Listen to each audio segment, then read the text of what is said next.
যতটুকু আমার মনে পড়ে, আমি আসার পরে চিন্তা করছিলাম, পরে দেখলাম সুমন সাহেব আর ইয়াসিন সাহেব ওনাদের বক্তব্যে কথাটা বললেন। সুমন সাহেব বললেন যে এই মাঠে 2001 সালের নির্বাচনের সময় আমি এসেছিলাম, সেদিন বোধহয় পুরো বরুড়াতে 8 থেকে 10টি জনসভা করেছিলাম এবং শেষ জনসভাটি খুব সম্ভবত আমি এই মাঠে করেছিলাম, সেটি ছিল সন্ধ্যার পরে, তাই না? সন্ধ্যার পরে ছিল বোধহয় মন্ত্রী সাহেব, রাত্রি 11টায় ছিল সেই জনসভাটি। সেই জনসভা শেষ করে পরে আমি ঢাকা ফেরত গিয়েছিলাম। তো এখন কথা হচ্ছে, আসার সময় তো আপনাদের দাবিটা আমি শুনলাম, আপনারা যে দাবিগুলা করছেন শুনলাম। এখন প্রিয় ভাই বোনেরা, এক মিনিট কথা শুনতে হবে তো, চিৎকার পড়লে কথা বললে লাভ নাই, তো চিৎকার পড়লে হবে না, আস্তে ধীরে সুস্থে ঠান্ডা হতে হবে। এখন এই যে আজকে তো আমি কোথায় যাচ্ছি জানেন? বলেন তো কই যাচ্ছে? চাঁদপুর। কেন যাচ্ছে? খাল খনন। আর কি? হ্যাঁ, ফ্যামিলি কার্ড। তার মানে 1 খাল খনন, 2 ফ্যামিলি কার্ড। আচ্ছা ভাই কোন তো, এই খাল খননের কথা কবে বলছি আমরা যে খাল খনন করব? নির্বাচনের আগে। ফ্যামিলি কার্ড মাদের হাতে সারা বাংলাদেশে 4 কোটি পরিবার আছে এবং প্রত্যেক পরিবারের হাতে ধীরে ধীরে আমরা ফ্যামিলি কার্ড পৌঁছবো। এই কথাটি কবে বলছিলাম? আচ্ছা, কবে? নির্বাচনের আগে। আরো তো আছে, কৃষক কার্ডের কথা বলছিলাম, মনে আছে? কৃষক কার্ড কি দেওয়ার কাজ শুরু করেছে? কবে বলছিলাম? নির্বাচনের আগে। তারপরে এখানে আসার সময় দেখলাম বিভিন্ন মসজিদ মাদ্রাসার ইমাম সাহেবদের, খতিব সাহেবদেরকে, তাদের ব্যাপারে একটা কথা বলছিলাম। বলেন তো কি বলছিলাম? আমরা বলছিলাম তাদেরকে আমরা সম্মানের ব্যবস্থা করব। সেই কাজও আমরা কি শুরু করেছি?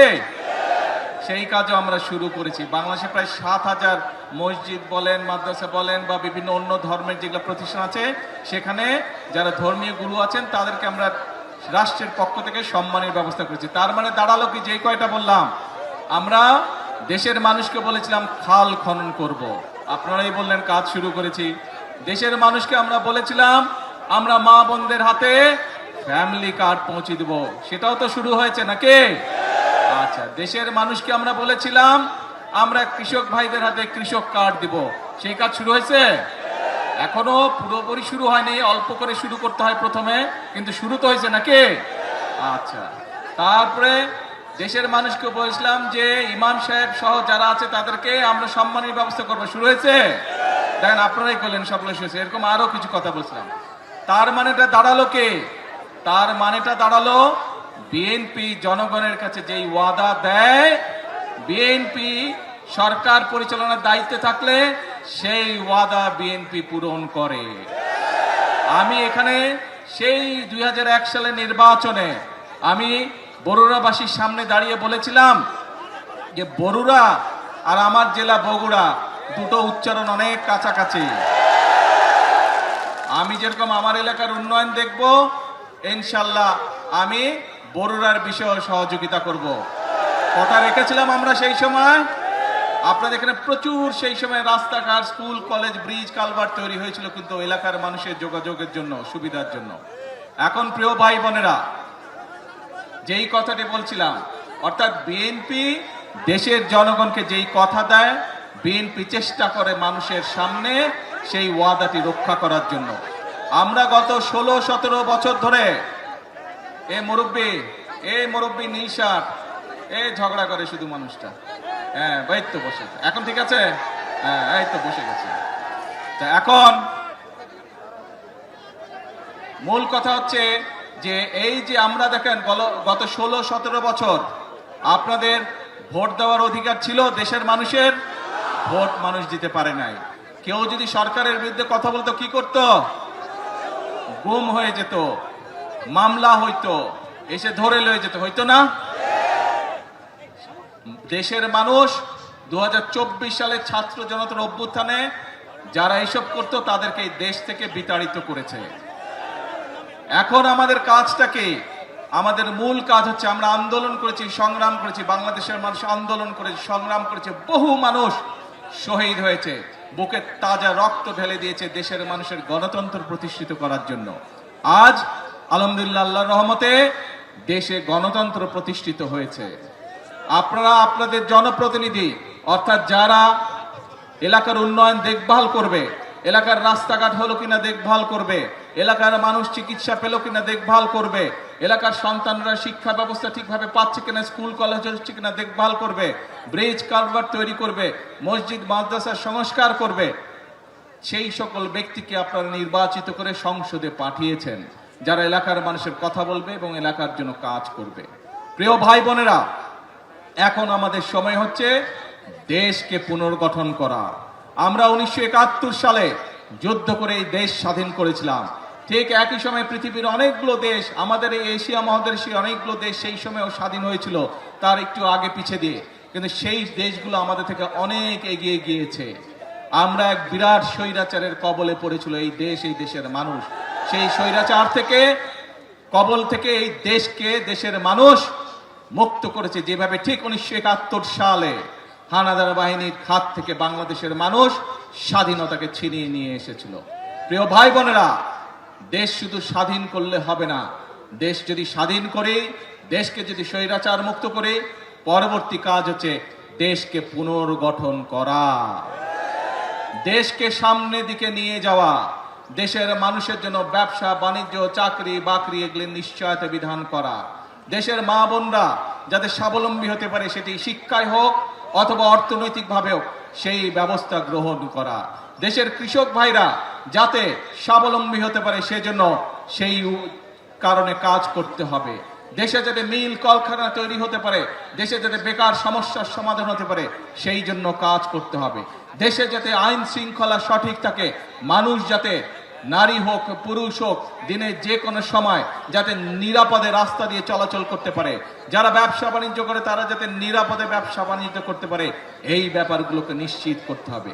প্রিয় ভাই বোনেরা, সেই সময় এসেছে, দেশকে আমাদের পুনর্গঠন করতে হবে। সেই জন্যই কিন্তু আল্লাহ রব্বুল আলামিনও বলে দিয়েছেন, যে জাতি নিজেরা পরিশ্রম করে আমি তাদেরকে সহযোগিতা করি। এবং সে কারণেই কিন্তু বিএনপি সব সময় একটি কথা বলে থাকে, করব কাজ সবার আগে। এই জন্যই আমরা এই কথাটি বলি। প্রিয় ভাই বোনেরা, যে কথাটি দিয়ে শুরু করেছিলাম, এখন হচ্ছে আমাদের দেশ পুনর্গঠনের পালা। কিন্তু দেশ পুনর্গঠন আমরা একা, সরকার একা পারবে না। এই আপনারা কারা? বাংলাদেশের কি হন আপনারা? আমার সামনে যে হাজার হাজার মানুষ কি হন? বাংলাদেশের, বাংলাদেশের নাগরিক।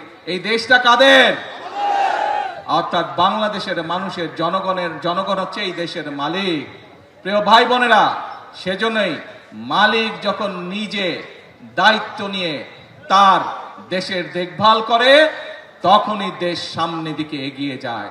এবং মালিক আজ দায়িত্ব দিয়েছে বিএনপি নামক একটি রাজনৈতিক দলকে বিগত 12 তারিখের নির্বাচনের মাধ্যমে। কারণ আমরা আমাদের যে সকল পরিকল্পনা বাংলাদেশের মানুষের সামনে নির্বাচনের আগে উপস্থাপন করেছিলাম, দেশের মানুষ 12 তারিখের নির্বাচনে সেই ম্যানিফেস্টোকে, সেই পরিকল্পনাকে সমর্থন দিয়েছে এবং বিএনপিকে সরকার গঠনের সুযোগ দিয়েছে। প্রিয় ভাই বোনেরা, এবং সেজন্যই আপনাদের কাছে যে সকল ওয়াদা আমরা দিয়েছিলাম, সেই ওয়াদাগুলো পর্যায়ক্রমিকভাবে আমরা বাস্তবায়নের কাজ শুরু করেছি। কারণ এই যে আপনারা যে দেশের মালিক জনগণ, জনগণের সমর্থন বিএনপির সাথে আছে। যে জনগণ দেশের মালিক, সেই জনগণের সহযোগিতা বিএনপির সাথে আছে। যেই জনগণ দেশের মালিক, সেই জনগণের আস্থা এবং বিশ্বাস বিএনপির উপরে আছে। এবং সে কারণেই প্রথমেই যেই কথাটা বলেছি, বিএনপি অতীতেও যতবার দেশের মানুষের সেবা করার সুযোগ পেয়েছে, দেশের মানুষকে যে সকল ওয়াদা করেছিল, বিএনপি তার সর্বশক্তি দিয়ে চেষ্টা করেছে সেই সকল ওয়াদা পূরণ করার জন্য। ইনশাআল্লাহ বিগত 12 তারিখের নির্বাচনের আগে আমরা যে সকল ওয়াদা দিয়েছি, পর্যায়ক্রমিকভাবে আমরা একটি একটি করে পর্যায়ক্রমিকভাবে সেই ওয়াদা পূরণ করব। এখন প্রিয় ভাই বোনেরা, আসার সময় আমি দেখলাম সবাই স্লোগান দিচ্ছে, কি চাই? কুমিল্লা বিভাগ। ঠিক আছে,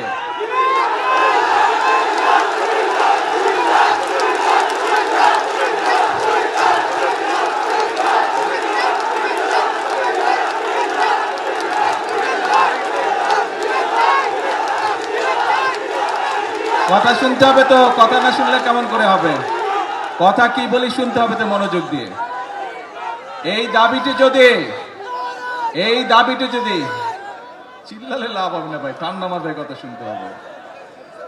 এই দাবিটি যদি জনগণের দাবি হয়ে থাকে ইনশাল্লাহ তাহলে সেটির বাস্তবায়ন হবে। আর আপনারা দেখেছেন দেশ গঠন, সরকার গঠনের পরেই আমরা নির্বাচনের আগে বলেছিলাম সারা দেশে কৃষকদের যাদের কৃষি ঋণ 10,000 টাকা পর্যন্ত আছে সুদ সহ সেই ঋণ আমরা মওকুফ করব যদি আমরা সরকার গঠন করতে পারি। আমরা নির্বাচিত হওয়ার পরে সরকার গঠন করার পরে প্রথম 10 দিনের মধ্যে আমরা সেই জবান রেখেছি বাংলা, এবং সেটি আমরা মওকুফ করে দিয়েছি সরকার থেকে। তার ফলে বাংলাদেশের প্রায় 12 লক্ষ কৃষক, সারা বাংলাদেশে 12 লক্ষ কৃষক এর সুবিধাটি পেয়েছে। 12 লক্ষ কৃষকের সুদ এবং ঋণ দুটোই মওকুফ হয়ে গিয়েছে। প্রিয় ভাই বোনেরা, বাংলাদেশ একটি কৃষি প্রধান দেশ। সমগ্র কুমিল্লা জেলা সহ আশেপাশের জেলাগুলোতে প্রচুর শাকসবজি উৎপাদন হয় এবং অনেক ক্ষেত্রে অনেক শাকসবজি এই এলাকা থেকে বিদেশেও রপ্তানি হয়। আপনাদের একটি দাবি হচ্ছে কৃষি বিশ্ববিদ্যালয়। আমি আগামী কয়েকদিনের মধ্যে শিক্ষামন্ত্রীর সাথে কথা বলবো এবং সবকিছু বিবেচনা করে আমরা উদ্যোগ গ্রহণের চেষ্টা করব যত দ্রুত সম্ভব। এই বিষয়টি আমরা চেষ্টা করব ইনশাআল্লাহ বাস্তবায়ন করার জন্য। কিন্তু কথা একটা আছে, ধৈর্য ধরতে হবে। ধৈর্য ধরতে হবে। বিগত 16 বছর, বিগত 17 বছর যে স্বৈরাচার ছিল, এই স্বৈরাচার যেমন দেশের মানুষের উপরে অত্যাচার করেছে, নির্যাতন করেছে, গুম করেছে, খুন করেছে, মানুষকে গুলি করে হত্যা করেছে, মানুষকে গুলি করে জখম করেছে, একই সাথে এই দেশের মানুষের অর্থ সম্পদ তারা বিদেশে লুটপাট করে পাচার করেছে, জানেন তো নাকি?